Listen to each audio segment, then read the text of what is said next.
Hi and welcome friends to my first vlog in friggin' ages. I think it's been like a year and a half or something like that. So much has changed obviously in a year, anything could happen. Main thing is I've moved house. So this is different backdrop, different couch. No, it's the same couch, different backdrop. Everything's different except the couch, which you can't really see anyway, but take my word for it. Why have I picked up the camera after all this time? Because if you check out the hashtag all the things 2015, I'm doing this like it's going to appear in between my fingers, but I actually have no idea where I'm going to put it. Somewhere around here. Yeah, there's a whole heap of things I'm doing which are sort of reviews of the year 2015 in the format that they were in. So there's a magazine of magazine reviews, podcasts about podcasts, and there's this here vlog about vlogging. And there'll be other sorts of bits and pieces too. You just have to keep checking Linefeed on Twitter, because that's where I'm posting everything that's going on. Or just look up the hashtag all the things 2015. There's some images from bits and pieces on Instagram as well. So if you look up all the things 2015 on Instagram, you'll find some stuff too.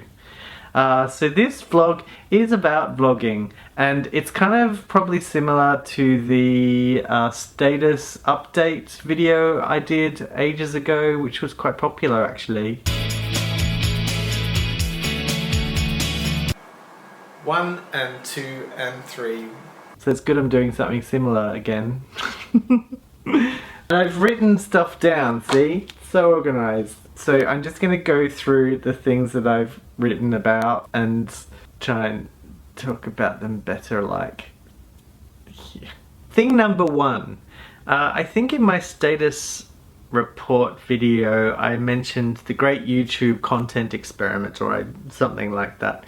Pretty much YouTube has been making concerted efforts to bolster creative content makers and sort of identifying people that have been on YouTube blogging for a long time, who have a big audience, and helping them build their audience even more. And the payoff is that YouTube make advertising revenue and the content creators get a little chunk of that as well. And it's meant that a lot of people have been able to like make a living doing this. Not me, because I have a very select group of viewers. You're very kind selves. Like, you're the cream of the crop. I don't need those thousands and millions and trillions of views. Like, as long as I've got you guys, it's fine. Little Troy's van. Wink. Just looked like I was having a seizure or something then, didn't it? So yeah, the YouTube great content experiment's been rolling on. Only this year they dialed back their ambitions to get things technically better. They'd sort of set up YouTube studios, and they were giving vloggers advice on how to make their videos better, you know, better lighting, better cameras, all that sort of stuff. They were sort of splashing cash on getting well-known YouTubers to do sort of cinema-style little movies and stuff like that. A good example of how things changed in 2015. The year before, people like Megan Camarera, can't say her surname because if you know YouTube, you know her as Strawberry17. Megan from Strawberry17. She had, like in 2014, she was really ambitious, and she was making like these game show style videos, and she was using red cameras, and she produced this awesome zombie apocalypse video thing where she hired actual child actors to act alongside her in the videos, and really high, like trying to do the highest quality YouTube, you know, content possible. A good sign of what happened in 2015 was she dialed all that back. And she's back to just sort of doing 2-camera with just the handheld and the occasional, not occasional, quite a few Minecraft videos. It seemed to be that YouTube was diverting their funding away from getting content more TV or film quality and more into moving audiences through search results to those YouTubers. So a lot of the YouTubers that are doing well on YouTube saw their subscriber counts hit millions this year. One of the biggest trends was like YouTubers watching their subscriber count go up and reaching milestones like 1 million or whatever. There's a lot of videos of people just getting really excited. Oh, I've got another 1 million subscribers. Whatevs. Thing number 2 about vlogging in 2015 was the coming out video. So many. In fact, there were so many coming out videos that heterosexual YouTubers who had nothing to come out about were making fake coming out videos and then getting in trouble for like gay baiting and sort of vaguely homophobic undertones to the things they were doing. But they were just joining in because, you know, it was a bit sad if you couldn't come out about anything. Like, what would you do to join in? Just make something up. I've come out as straight. Hey! Oh, not me personally. Oh, that's going a bit weird.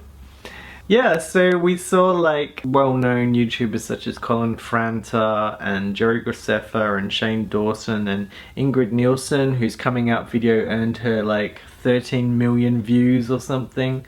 Joey Graceffa made his coming out video into a music video where he's like some sort of mythic person in the forest, and then at the end there's his boyfriend dressed as some sort of weird Robin Hood character or something, I don't know, and they kiss.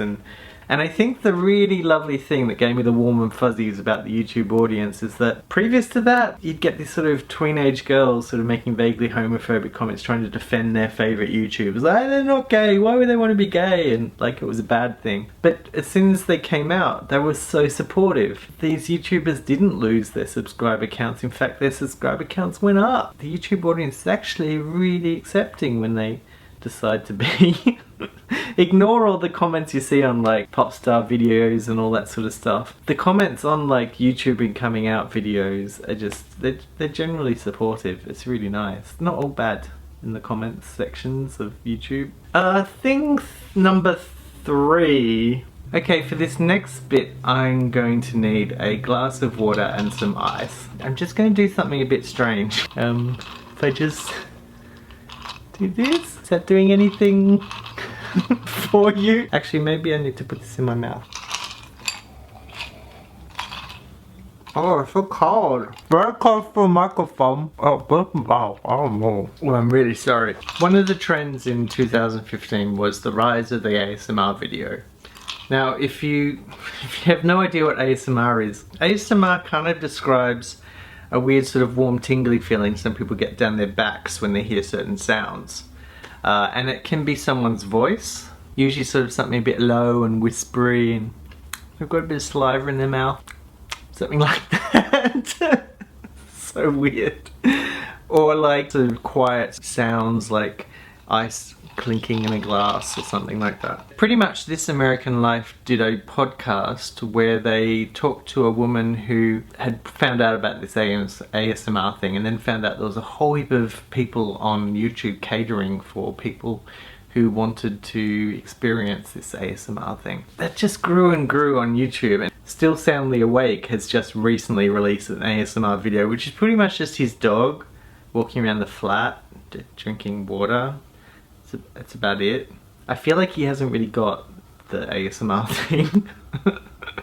There's one point the dog's just like staring at the camera, nothing, it's just like this a bit. Even though there were no sort of ASMR superstars on YouTube as such, the most well-known ASMR video makers still haven't hit the 1 million subscriber mark, but some of their videos have, going past the 10 million marks. It's interesting because it's not so much about who's doing the ASMR, but what is happening in the video. That depends on whether it's going to be popular or not. They're really bizarre videos. I suggest you go look up ASMR for yourself and see if it does anything for you. That's so weird. But there's loads of videos. There's so many to choose from. Oh, that's my 4th thing. Reaction vloggers. As I mentioned before, the YouTube experiment this year, YouTube were moving away from like helping vloggers create better videos to sort of finding out ways they can push more viewers onto their channels. So this meant a lot of established YouTubers were seeing their subscriber and view counts skyrocket. At the same time, there was this weird sort of spammy thing where people were setting up fake channels and just reposting established YouTubers' videos. So that was kind of chipping away at their view count, which view count equals income. You don't want that. And then at the same time, there came along this thing that was developed by fans just who really liked watching YouTube videos called reaction videos, where essentially someone would watch a vlog and then film themselves reacting to the vlog, and then other people would watch them reacting to the vlog, and it's so heavy meta, I swear. It kind of started because there's this format that some vloggers have adopted where they go back and look at their own videos and they film themselves reacting to those videos, so it makes sense that then fans would suddenly be like making similar videos, I guess. But the weird thing that happened in 2015 is these people making reaction videos actually started developing audiences of their own and becoming known as reaction vloggers. Oh, what a strange world YouTube is. Yeah, that just does my head in. Established YouTubers were getting upset because not only were they having their content taken and put on other channels and other people making money out of views, but they also had these reaction vloggers eating into their view counts as well. So I guess it's a way to share the view counts around. The last thing I'm going to mention is something that I mentioned in my video from a year and a half ago, and that is age appropriateness on YouTube. Pretty much you've got this really intensely engaged tween-age market. Like, I've heard YouTubers describe this before, the engaged 11 to 14 year olds or whatever it is. And they're watching videos mostly made by, you know, 18 to 25 year olds. There's all sorts of like sexualized language and bizarre things that these young viewers are watching. So most vloggers seem oblivious to this weird age discrepancy thing.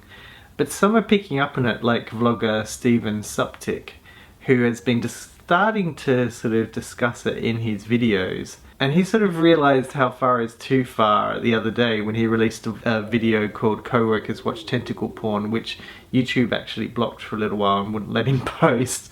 Which he did eventually, but you do start to wonder, like, all these kids that are coming to YouTube, they're not necessarily watching videos for kids.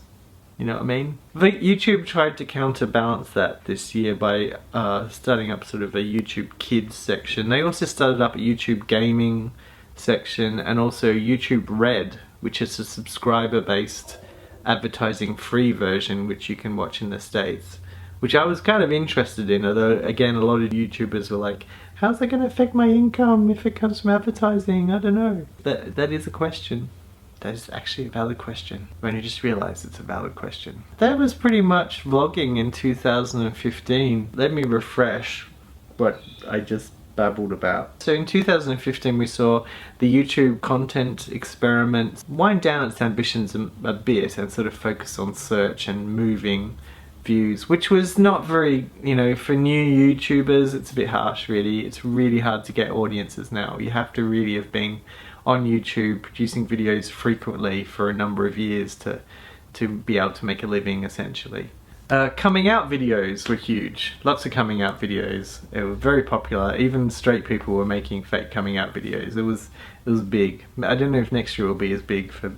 I think everyone who could come out has come out somehow. And the realization from established YouTubers that actually their audiences are loyal and not as homophobic as they thought, which gives me the warm fuzzies. ASMR videos. It's doing anything for you? These ice cubes taste funny. Reaction vloggers. Vloggers reacting to reactions of vloggers watching themselves react to videos. No, I've lost myself now. I used to know what it meant. I knew what it meant a few minutes ago. And age appropriateness is still going to be an issue. There have actually been some near misses. I mean, 2016 could be the year when there's a massive scandal and YouTube really have to do something about this massive audience they've built and the discrepancy between the stuff they're viewing. I feel like something's gonna explode at some point. To me, done. I think I'm going to do a couple more vlogs, one on cinema and one on TV shows.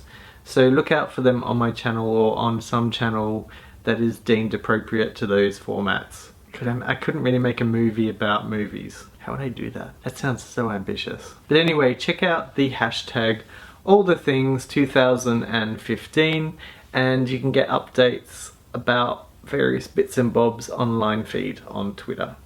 Thanks for stopping by, and I don't know, see you around. Thumbs up if you like this and you want me to do more. See ya! Hey Chutch, you got anything to add? Any cat snores? There's a cat just over there.